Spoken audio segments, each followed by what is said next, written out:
নগাঁও কঠীয়াতলীত হত্যাকাণ্ড চৰকাৰী গাঁওবুঢ়াক ডিঙি কাটি হত্যা কৰিলে দুৰ্বৃত্তই।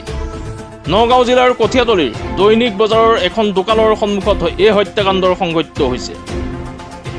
নিহতৰ গাঁওবুঢ়াজনৰ নাম চিৰন্তন বৰদলৈ।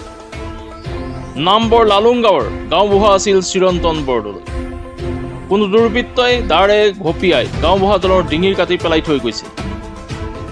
ইতিমধ্যে ঘটনাস্থলীত আৰক্ষী উপস্থিত হৈ তদন্ত আৰম্ভ কৰিছে।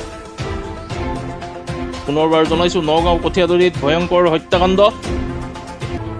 চৰকাৰী গাঁওবুঢ়াক ডিঙি কাটি হত্যা কৰিলে দুৰ্বৃত্তই। কঠীয়াতলী দৈনিক বজাৰৰ এখন দোকানৰ সন্মুখত এই হত্যাকাণ্ড সংঘটিত হৈছে।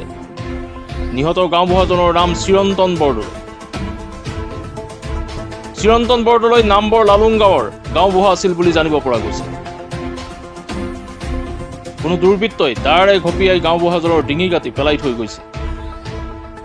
ঘটনাস্থলীত ইতিমধ্যে আৰক্ষী উপস্থিত হৈ তদন্ত আৰম্ভ কৰিছে।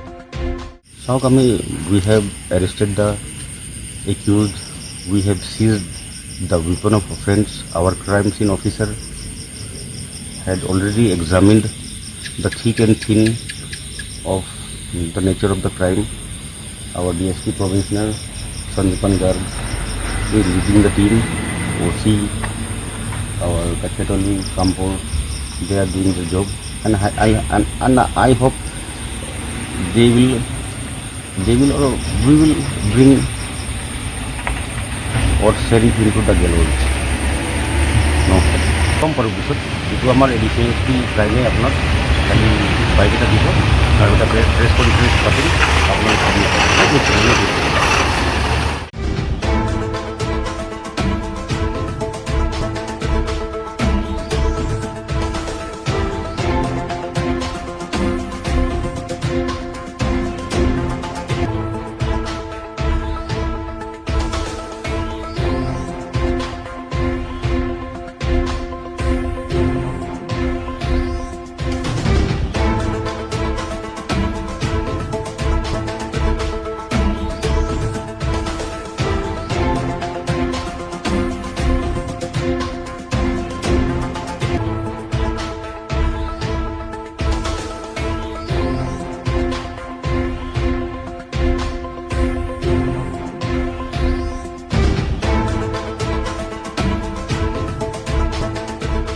কামপুৰৰ পৰা ইক্ৰামুল ইছলামৰ ৰিপৰ্ট, মাই নিউজ এনি।